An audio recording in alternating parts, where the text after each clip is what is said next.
ትናንት በሰራሁት በጽናት ድራማ ላይ በጭራሽ ጀምሬ አላቋረጠውም፣ መጨረሻውን ሳላይ አላቆምም ባልኳችሁ መሰረት፣ አዎ ግን ደግሞ በጣም ሰልችቶናል፣ በጣም ደብሮናል፣ ግን ደግሞ በቃ በግዴታም ቢሆን እያየኑ ነው እያላችሁ ነው። አሁን ላይ ያለበት ፓርት ደግሞ በተለይ በጽናትና በግርምሽ ላይ የሚመጣው ነገር በጣም አስፈሪ ነው። ጽናትን ሮማንና እያሱ ስለጠረጠሩ ያ ነገር ነው በጣም እያስፈራኝ ያለው ማለት ነው። የእናንተም ደግሞ ሀሳባችሁ ገብቶኛል። ይሰለቻል፣ ግን ደግሞ እስኪ እውነት ትቀበራለች ውሸት ወይንም ደግሞ እንግዲህ እነዚህ የሚያደርጓት ውሸትን አንግሰው እውነትን የሚቀብሯታል ወይንስ ምንድን ነው የሚፈጠረው የሚለው ነገር ለማወቅ በጣም ነው የጓጓሁት እውነት ለመናገር ማለት ነው። እና በጭራሽ ይሄንን መጨረሻውን ሳላየው አላቆምም እንደነገርኳችሁ ማለት ነው ውዶች። ምክንያቱም በጣም እኔ እልህኛ ነኝ፣ በነገራችን ላይ እልህ አለብኝ ማለት ነው። የሆነ ነገር ሳንትን ሳልን ማቆም አልወድም ትላላችሁ ማለት ነው።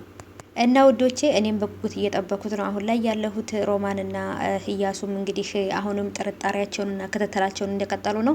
ጽናትና ግርማም ደግሞ ከዚህ በኋላ ነገሮችን በደንብ አድርገን ለማየት እንሞክር እያሉ እንግዲህ የራሳቸው ሁሉም በየራሱ በየፊናው ብትንትን ብሎ የየራሱን እንትን እያዘጋጀ የራሳቸውን ፕሮግራም እንትን እያሉ ነው ያሉት ማለት ነው። ግን ደግሞ የጽናትና የግርምሽ መጨረሻ ይህ ባይሆን አሪፍ ነው። ሁላችሁም በጭራሽ ሮማንና እያሱ አያሸንፉም። አሁንም ቢሆን ጽናትና ለጽናትና ለግርምሽ ነው ድልና ማሸነፍ የሆነው፣ ለጽናትና ለግርምሽ ነው መሆን ያለበት እያላችሁ ብዙዎቻችሁ ለጽናትና ለግርማ ያላችሁን ፍቅር፣ ጽናትና ግርማ ሁሉም ይገባቸዋል። ግርምሽ በተለይ በመልካምነቱ የተነሳ ከዚህ በፊትም ያገባት ሚስቱ ጽናትን ስታሰቃያት እሱንም ስታሰቃየው በላዩ ላይ ወንድ ቤት አስገብታ ወንድሜ ነው ብላ በጣም ብዙ ነገር ስታደርገው ነበረ።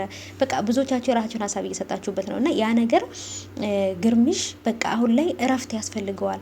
በብዙ ሴቶች መከራ ስቃይ አይቷል። የጽናት እናት ከሞተች በኋላ በጣም ከባድ ችግር ውስጥ ነበር የነበረው ማለት ነው። እና አሁን ላይ ደግሞ ከዚህ በኋላ እረፍት እንጂ ስቃይ አይገባውም ብዬ አስባለሁ። አሁን ላይ እንግዲህ ደግሞ በሮማንና በልጇ ምክንያት አሁንም ሌላ ከባድ ችግር ውስጥ ናቸው ያሉት። ያ ነገር ይስተካከልና ያም ነገር ደግሞ እንግዲህ እንትን ብሎ ወደ ጥሩ ሁኔታ ይቀየራል ብዬ አስባለሁኝ። ይሄኔ ሀሳብ ነው እንግዲህ መጨረሻውን አብረን የምናይ ይሆናል። እንዳታቋርጡት። እኔ ግን ባታቋርጡትና ብትከታተሉት በጣም ደስ ይለኛል። ይሄ በየቀኑ የሚለቀቅ አይደለም። ስለዚህ አይሰለቻ ተከታተሉት። ለምን በቃ መጨረሻውን እንየው። የእውነት እኔ የመጨረሻው ካላማረ እኔ የኢትዮጵያን ድራማ ላላይ ነው እንግዲህ ነግሬያቸዋለሁ ትናንትናም እና ስለዚህ እስቲ መጨረሻውን እናያለን ማለት ነው።